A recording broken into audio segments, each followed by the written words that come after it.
Salve pessoal, tudo bem? Está no ar o episódio 161 do podcast da Página 5.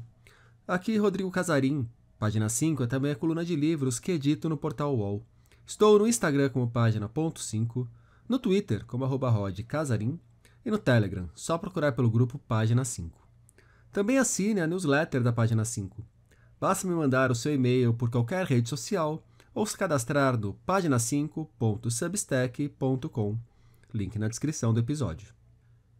Enquanto Saraiva e Cultura, gigantes do setor, vivem suas pindaíbas, diversas livrarias de rua aparecem pelo país. Já escrevi sobre essa tendência numa edição da newsletter. Deixarei o caminho para vocês. José Luiz Tahan é um veterano nessa praia.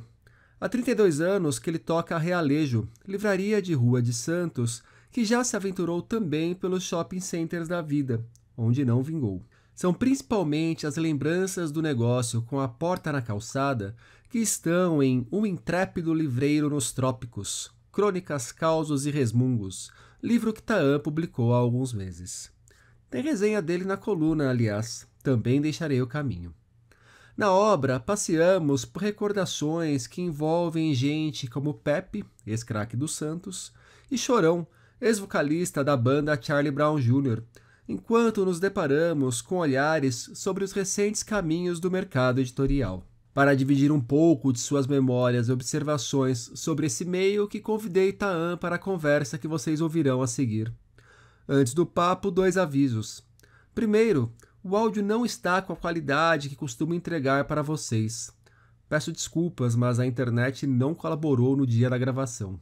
Segundo, essa gravação aconteceu já tem um tempo. Papeamos no começo de abril, então haverá uma referência ou outra sobre o que acontecia naquele momento do mundo. O São Paulo voltando para me fazer passar raiva após um longo período sem jogos, por exemplo. José Luiz Tahan, muito obrigado pela presença aqui no podcast da Página 5. Tahan, te chamei para a gente bater um papo por conta do Um Intrépido Livreiro nos Trópicos, Crônicas, Causos e Resmungos.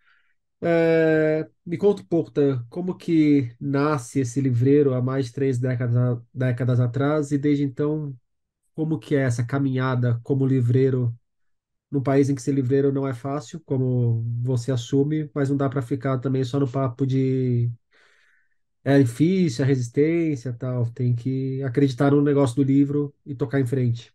É isso aí. Obrigado pelo convite, Rodrigo. Parabéns pelo seu ótimo trabalho. Vamos lá. Olha, todas as profissões têm é, é, melhores e piores profissionais, dificuldades e contextos econômicos, né? Desafios, obstáculos.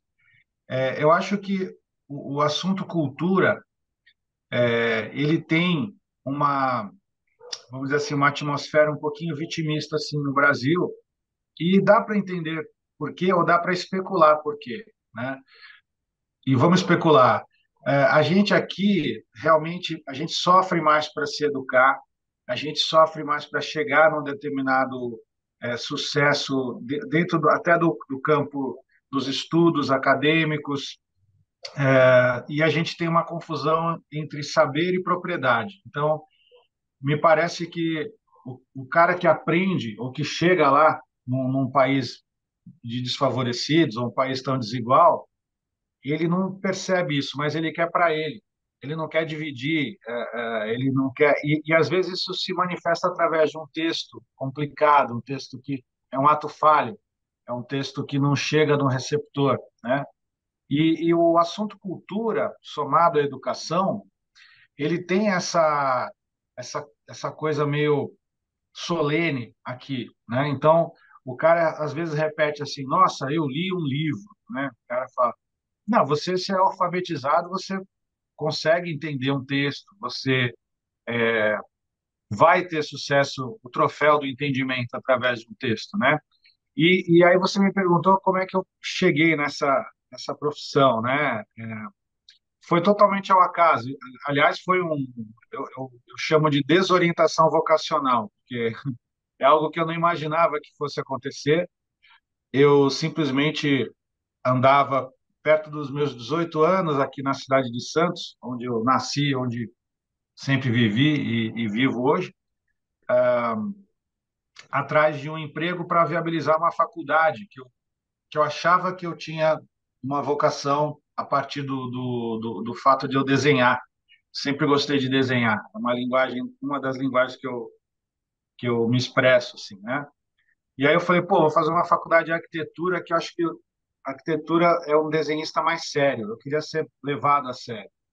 Um desenhista que faz coisas que ficam de pé, que as pessoas habitam. Na minha cabeça lá, juvenil, eu pensava dessa forma. O que tem muito a ver também com querer materializar a arte, né? É dar uma função prática para a arte.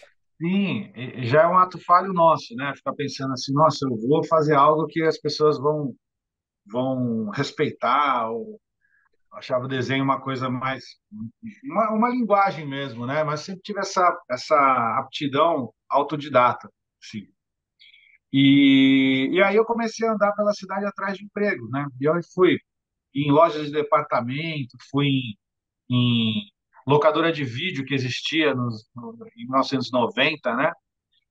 E aí eu passei também por loja de fotografia, tudo que não existe, assim, loja de máquina fotográfica.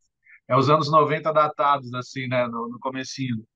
E aí eu passei por uma livraria chamada Iporanga, ficava, eu digo ficava porque ela não existe mais, ela ficava junto a um complexo de cinemas na costa, chamado o bairro, a região de Cinelândia, também em Santos, chamava Cinelândia.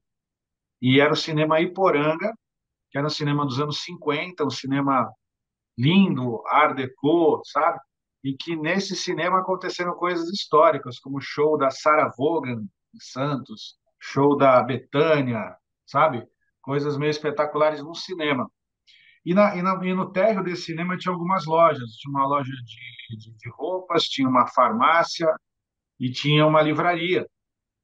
E todos chamavam farmácia, drogaria do Iporanga, livraria do Iporanga. Não tinha, o Iporanga Cinema mandava no tema geral. Aí eu bati na porta desse pessoal também, intuitivamente, não tive método nenhum, assim como fui em outros lugares pedir emprego, e me ofereci como balconista lá.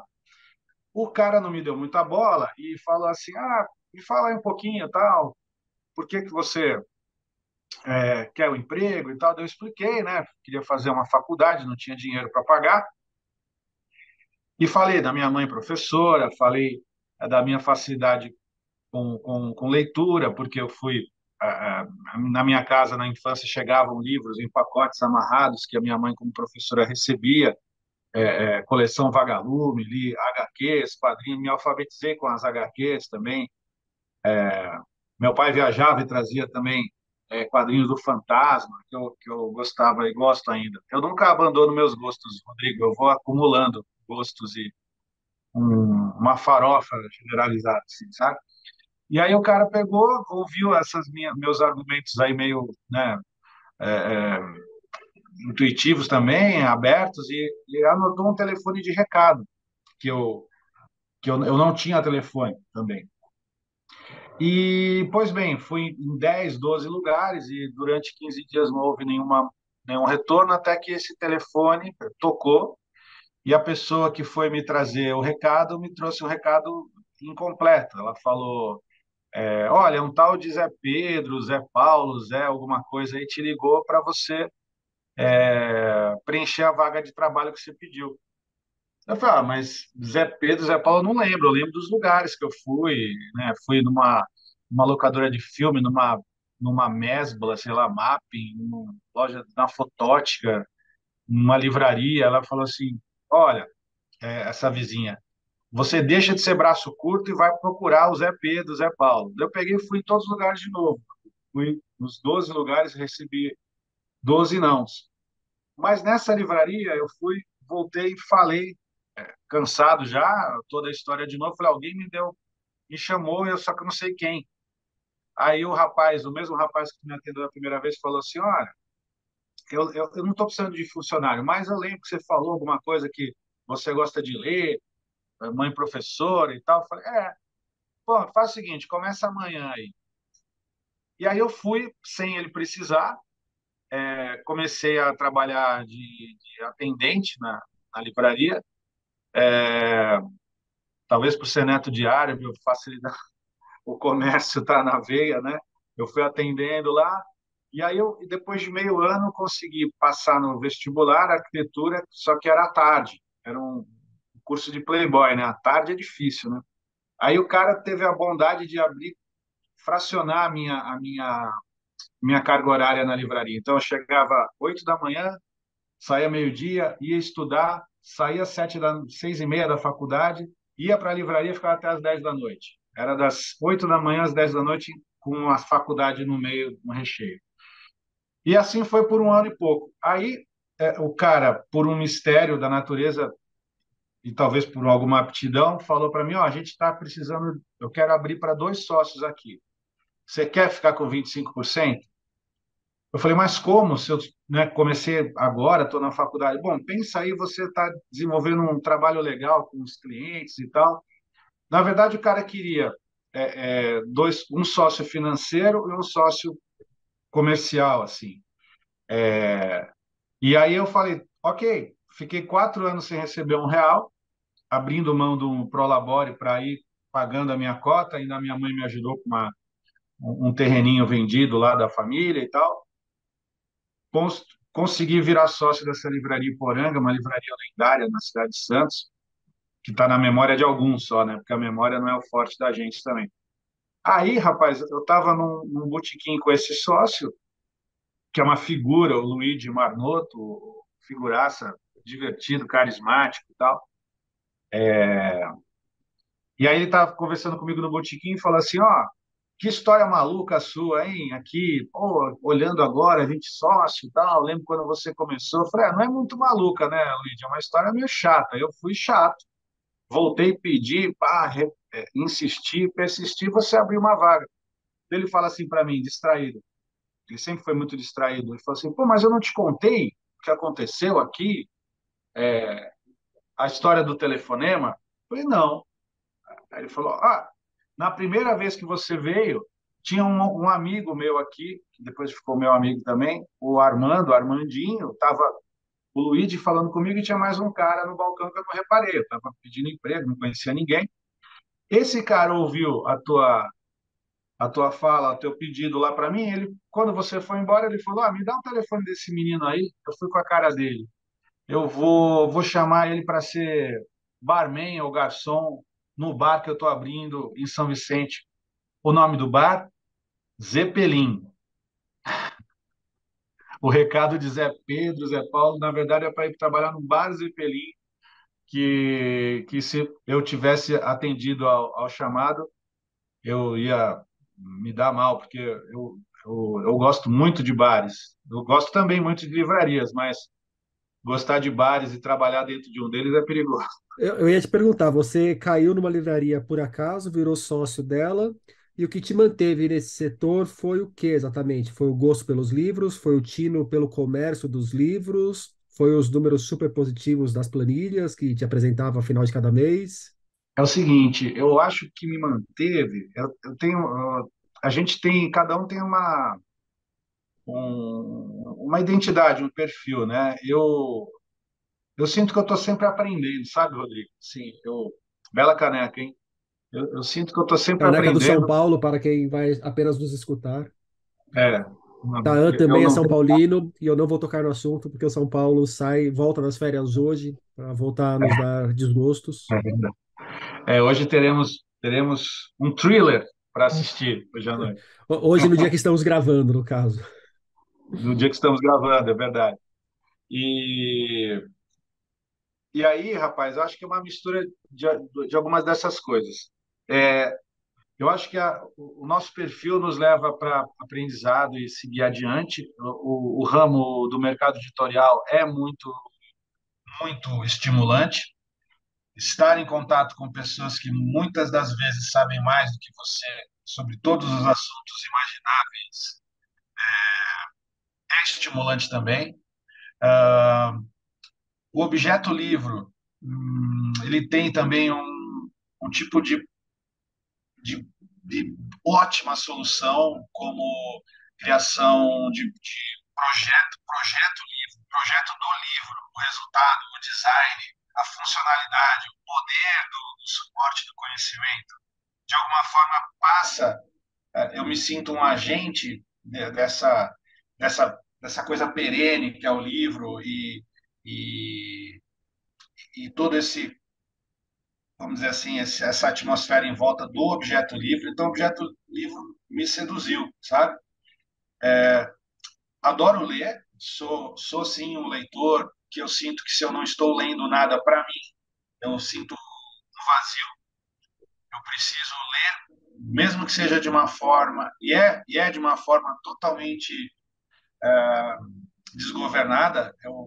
Eu tenho ganchos, né, de vontades de leitor, de obras a todo instante, porque a gente é estimulado muito numa livraria, né, Rodrigo? Você, eu estou vendo as pessoas só estão no áudio, mas claro que você tem uma biblioteca variada também. Quando você tem muitas opções, você também é chamado por elas, né? Então é uma mistura disso tudo. Eu acho que eu gostei do universo, sim. É, não me rotulo como um amante dos livros, mas eu acho que eu sou uma mistura da percepção de um vendedor mesmo, um comerciante que trabalha entre a arte e o produto. O livro é arte e é produto ao mesmo tempo. E tá na sua trajetória, tem um momento ali que me pareceu importante lendo o livro, que foi quando você abre uma livraria, uma unidade da Realejo num shopping em Santos e não dá certo essa unidade, ela quebra, você passa por um momento de crise. E ali você também comenta quão importante foi ao longo do processo você compreender quais são as características da sua livraria. Quais são as características que a sua livraria mostrou para você que ela tem e como que essa experiência de uma loja no shopping fez com que você enxergasse essas características? Ótimo. Sim, essa loja no shopping, ela foi inaugurada em 2007, em novembro de 2007. Eu fui acometido, assim, eu fui convidado pela superintendência desse shopping aqui da cidade, que ele fica no mesmo bairro da livraria de rua. E é interessante, Rodrigo, que eu acabei tendo livrarias ao longo dessas 3 décadas. Livraria de rua, livraria acadêmica de universidade e livraria de shopping. São 3 modalidades, segmentos de tipos de livraria, né? Na livraria acadêmica, eu gostava muito de atender os professores, porque eles eram especialistas, é interessante, como eu disse, aprender com eles e tal, e eles são ótimos leitores. Os alunos, eu tinha alguns alunos que eu gostava muito, mas muitos alunos praguejavam ao comprar livros. Eles reclamavam que não tinham a menor vontade, não tinham interesse, só compravam porque eram obrigados. E já existia uma pirataria brava lá também em universidade. Então, eu comecei a ficar um pouco contrariado com o negócio de os caras irem lá obrigados, né? É uma atmosfera ruim para mim. Para mim, né? Claro, existem essas modalidades, mas eu tentava encontrar o meu tipo, né, de voz aí como livreiro. No shopping, tinha um faturamento interessante, tá? Mas realmente as pessoas eram refratárias, elas não gostavam de troca, de conversa, coisas que na livraria de rua elas parece que querem ou já conhecem mais a nossa identidade, que eu digo que hoje a gente precisa ter muita opinião, nem que ela não seja completamente, estamos humildemente abertos para ouvir outras opiniões, mas é legal a gente emitir opinião, porque senão na impessoalidade o cara pode consumir em qualquer lugar, né, Rodrigo? E no shopping estourou aquela crise econômica de 2008 é, é, americana, né, dos bancos, acho que JP Morgan e tal, e eu tinha um risco altíssimo, né, para financeiro, eu estava muito frágil antes da crise, imagina depois, né? E foi uma lição, foi um diploma de administração caríssimo, é, mas eu não estava muito feliz lá no shopping antes da crise, porque eu também senti que ali essa característica, a livraria não podia ser boêmia. Eu gosto da bagunça dos eventos, gosto da música ao vivo, gosto do bar-café dentro da livraria. E lá não podia fazer nada disso porque tinha um mix de lojas no shopping, eles permitiam só livros. Era uma livraria silenciosa, linda, livraria mais fria. E aí eu fui negando essas modalidades para me concentrar na livraria de rua, que é o local que eu defendo e que eu acredito ser, dentre as modalidades, a mais livre delas, né? A mais libertária também e a mais importante para o leitor ter na paisagem urbana uma livraria no seu caminho, sabe? Assim como é importante ele ter um teatro no seu caminho, um cinema no seu caminho. Eu acho que essas manifestações de locais que vendam, que comercializem cultura, estarem na cidade e não fechadas dentro de uma caixa que fica tudo muito para dentro, isso não faz um movimento como estar nas ruas, sabe?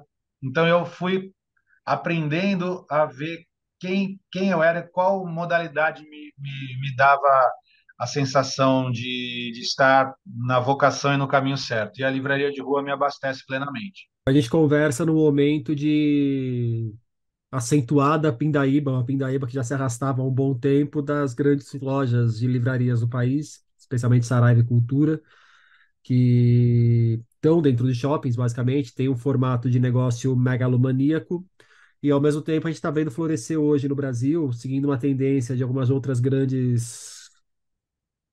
Não no Brasil, né? A gente está vendo florescer isso em algumas grandes cidades do Brasil, seguindo uma tendência de algumas outras grandes cidades do mundo, o negócio das livrarias de rua. Hoje, aqui em São Paulo, a gente tem muitas novas livrarias de rua.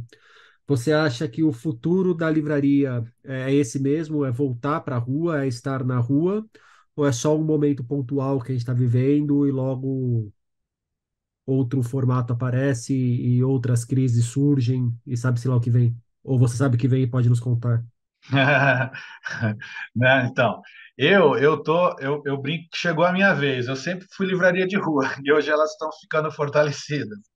Eu acho que os shoppings eles estão se transformando também, né? O shopping está ficando um lugar de serviços, né? É, só deixa eu fazer uma adendo, porque esse é um ponto importante, né? A gente olha muito para a livraria, porque eu, no meu caso, é o setor que eu estou mais próximo, porque eu escrevo sobre livros, mas na verdade o varejo está passando por uma transformação enorme. Sim, o jeito de consumir, né? A pandemia também fez alguma alteração, alguma mutação no consumo, né? A gente não pode minimizar o período pandêmico, né? De traumas e de dificuldades e de dramas, né, Rodrigo? Mas eu acho assim que a rua, eu vou falar só pela minha torcida. Eu não sei, claro, quais serão as futuras mutações do consumo, né?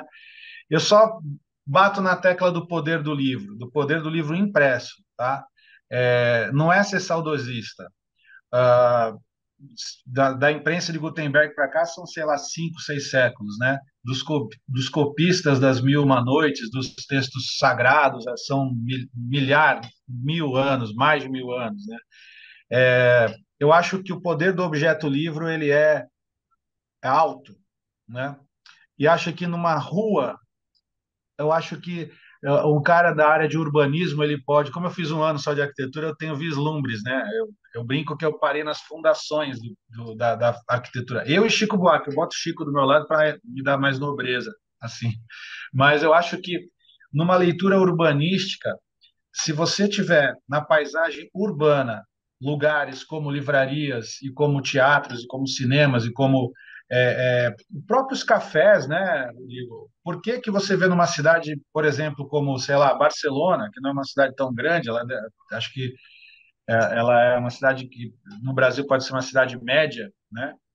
E lá ela é grande. Não é por acaso que a grande maioria dos edifícios residenciais no seu térreo tem um café, tem um lugar para o cara que não se conheça trombar com outro desconhecido que vão ter afinidades ali por um acaso, por uma coincidência. Agrupar pessoas e fazê-las com que se encontrem, isso dá uma solução para a saúde do cidadão, saúde mental também, né? Gente gosta de gente. Então, eu acredito muito na rua como local desse encontro, dessa descoberta e desse encontro de pessoas que têm uma afinidade. Eu acho que eu torço pela modalidade de rua. Acho que os condomínios, apesar de eles existirem aos montes, aí eles são uma derrota da cidade. Esses condomínios que têm uma paz comprada, né? Que tem guarita com cara armado na entrada do condomínio e tal, é uma derrota da cidade. Então eu torço pelo botequim, pela livraria de rua, pelo teatro, pelo cinema e pelos cafés. Acho que eu torço para que essas livrarias que nasceram se mantenham super bem e que encontrem suas identidades também, que eu acho que é isso que o leitor também deseja. E entrando um pouco mais agora no livro, no Intrépido Livreiro nos Trópicos, como que foi repassar todos esses textos que estão aqui e quais foram os grandes reencontros que você teve com a sua própria história? Quais são as passagens que, assim, na hora que faço essa pergunta, vem à cabeça? Então vamos lá, vamos lá. É, Muita gente me pergunta por que que eu não fui o editor desse livro, né? E eu explico para as pessoas por algumas razões. Uma delas que eu comecei a sentir que eu não imaginava ter um livro, fazer um livro.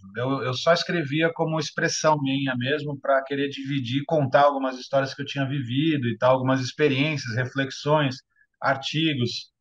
Escrevi para o Publish News, para o jornal A Tribuna, esparsos também para Ilustríssima, El País, Carta Capital, tá tudo no livro, né? E muita coisa em redes. Mas eu pensava, alguns leitores me provocavam, falando que queriam um livro dessas histórias, e como eu tenho muita referência de grandes cronistas, eu falei, putz, será, meu? Eu leio Paulo Mendes Campos, leio Fernando Sabino, será que esse material aí vai, né, ter relevância, né? Você sempre fica na dúvida. Bom, eu fico, né? E aí eu falava, a minha editora não vai. Eu comecei a desejar fazer o livro. Algumas pessoas insistiam e tal. Eu falei, bom, vamos botar, vamos arriscar, vou me expor através desse material. E aí eu comecei a ter a ambição de fazer, mas eu nunca chegava a minha vez, Rodrigo, porque eu tenho uma editora também, né? E os projetos da editora, de uma pequena editora como a minha, vão criando ansiedades e angústias nos autores, e aí eu tinha que resolver alguma missão externa. Eu tinha que fazer algo por um autor, eu tinha que entregar dentro de um prazo um projeto gráfico para e eu trabalhava para os outros autores, mas para o meu projeto nunca eu comecei a sentir que eu nunca ia fazer. Mas outra questão, eu achava também que eu ser o editor é um pouco vaidoso também, um pouco também, e poderia me dar uma miopia sobre o meu próprio trabalho, sabe? Uma, Faltaria alguém para você ter o diálogo, né? um diálogo, uma validação, né? Um olhar externo, né? Eu acho que é saudável, né? E aí eu conversei com algumas editoras, né? Umas 4, 5 editoras, e aí a editora Vento Leste, da Mônica Schalka e da assistente Heloísa Vasconcelos, ela topou na hora. Mandei uma mensagem para ela. Ela já havia lido alguns textos e falou: Olha, apesar da editora dela ser uma editora de arte e fotografia, especializada em livros lindos de fotos, assim, ela falou: Eu sou leitora de crônicas, eu gosto do que você escreve, eu vou te publicar. Aí falei: Nossa, muito obrigado, está aqui um caminhão de textos. E aí comecei a rever. Demorei um ano garimpando, né, porque eu não sou muito organizado, fui garimpando e enviando material para eles, para elas. Ela contratou uma rigorosa revisora que dialogou muito comigo, porque quando você coloca muitos textos de 20 e tantos anos você é recorrente a alguns assuntos. Aliás, você notou isso também na sua crítica bem observado, que a gente volta algumas imagens, né? E, e foi limpo, o texto foi ficando mais uma unidade muito mais interessante. E rever e reler etapas da carreira, mudanças que foram acontecendo, né, nesse mercado, que elas de alguma forma são narradas por esses textos breves, crônicas, é uma sensação interessante. Mas a sensação mais legal é de ver o pensamento da gente como é e os encontros que eu tive ao longo dessa carreira por ter características de livreiro, é, de eventos, né, Rodrigo? Os eventos são uma arma de poder, né, de você aproximar os escritores dos leitores, né? E aí nessa história foram muitas experiências vividas com grandes figuras. Me conta uma. Não consigo deixar de pensar no José Mindlin, né? Porque o texto chama o maior leitor do mundo, né? Claro que ele é uma forma, uma expressão, né? Mas o encontro com o Mindlin foi muito especial. Uma é porque ele era um cara extremamente bem-humorado, assim, um cara que tirava umas impressões que você podia imaginar de um industrial rico, né, de um meio árido, metal leve, aquelas coisas empresas, né? Ele era um cara totalmente irreverente, né? E que foi na minha pequena livraria que tem 100 metros quadrados em dois pavimentos, somados os pavimentos, ele conseguiu achar 7 livros que ele queria ter e adquiriu, né? Eu falei, não, aqui o José Mindlin não vai achar nada. Imagina, o cara tem uma biblioteca de, sei lá, 40, a brasiliana dele tinha não sei quantos milhares de títulos, né? E aí ele começou a perceber nas estantes da nossa livraria coisas que ele queria. E aí eu lembro que ele tinha saído só o primeiro volume das Mil e Uma Noites, traduzidas direto do árabe pelo Mamed Mustafa Jarouche, pela editora Globo, né? Que era sensacional, assim, eu li o volume um, eu até recebi o Mamed em Santos, e eu comentei com o Dr. José, e aí ele adquiriu aquele livro e ele queria ter missões com livreiros, ele tinha essa característica, ele como leitor, ele queria desenvolver relações com donos de obras raras, ou livreiros, ou bibliotecários, ele mergulhava nesse mundo. Ele falou para mim, só tem o volume um, né? Eu falei, só, o tradutor está trabalhando nos seguintes, vão ser 5 no total. Então, eu vou ter um plano com você. Você, quando sair o próximo volume e o outro, você entra em contato com a minha secretária e você me manda. Nós temos um acordo agora. Aí adorei, né? Falei, puta, o Zé Mindlin é meu cliente agora. Imagina, que livreiro, né? Adoro ter essas, né, oportunidades, né? Aí demorou, sei lá, um ano e saiu o segundo volume. Aí eu, não contente apenas em servi-lo como livreiro, eu falei, você é o entregador também. Falei, é uma chance de eu conhecer a biblioteca, que eu não conhecia. E aí eu sabia que eu e ele tínhamos uma amiga em comum, que ela está no livro em algumas outras histórias, que é a Estela dos Santos Abreu, que hoje está com 91 anos. Ela mora no Rio, entre Rio e Santos, e é uma das minhas maiores orientadoras da vida. Assim, a Estela, uma tradutora do francês, uma amiga e orientadora, era amiga do Mindlin. E ela lia para o Mindlin, porque o Mindlin tinha um problema de vista, né, de dificuldade já em enxergar, vista cansada, e ela e outros amigos liam para o Mindlin em períodos do dia. E aí eu consultei a Estela. Estela, eu estou com um livro para o doutor José aqui, que ele quer que eu o atenda, mas eu queria entregar. Você estará por São Paulo pelos próximos dias? Ela falou, eu vou ler para o Mindlin semana que vem. Então você pode consultar o doutor José se ele se incomoda de se eu levar o livro para ele, lá, ao invés de mandar pelo correio, coisa fria, né? Meu plano era ir lá na biblioteca, né? Aí ela falou, não, peraí que eu vou falar. Daí ela respondeu, não, o doutor José falou que você pode vir, que ele te recebe, tá tudo bem. Aí fui, Foi mágico, né? Porque conhecia a casa lá do Brooklyn, que tinha uma biblioteca subterrânea, né? Embaixo de um jardim, com uma estrutura metálica para baixo. Foi atendido pelas bibliotecárias e tal. E aí fui na biblioteca íntima do José, que era um salão. E ele estava numa poltrona e a Estela na outra. E a Estela lendo para ele, realmente, como um voyeur, eu via aquela. Fiquei algumas horas ouvindo também, eu e o Dr. José. Ele era interrompido em algum momento por algum pedido de achar um livro. Ele parava, pedia para parar, e ele achava o livro tateando pelas estantes.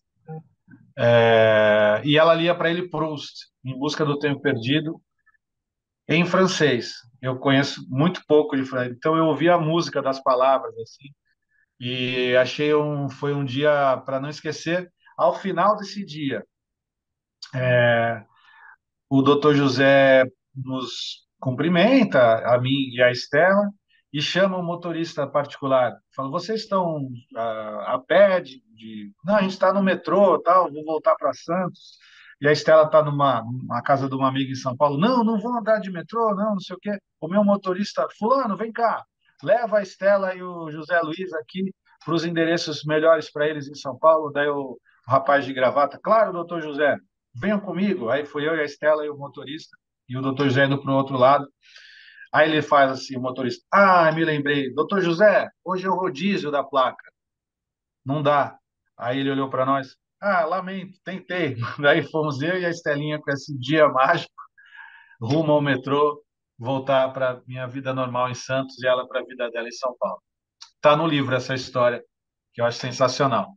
Muito bom. José Luiz Tahan, muito obrigado pelo papo. Obrigado eu e até breve. A gente vai se vendo por aí. Um intrépido livreiro nos trópicos, crônicas, causas e resmungos, de José Luiz Tahan, chega aos leitores pela Vento Leste. E por hoje é isso aí, pessoal. Indique o podcast para os amigos e inimigos. Um abraço, um beijo, um aperto de mão e até semana que vem.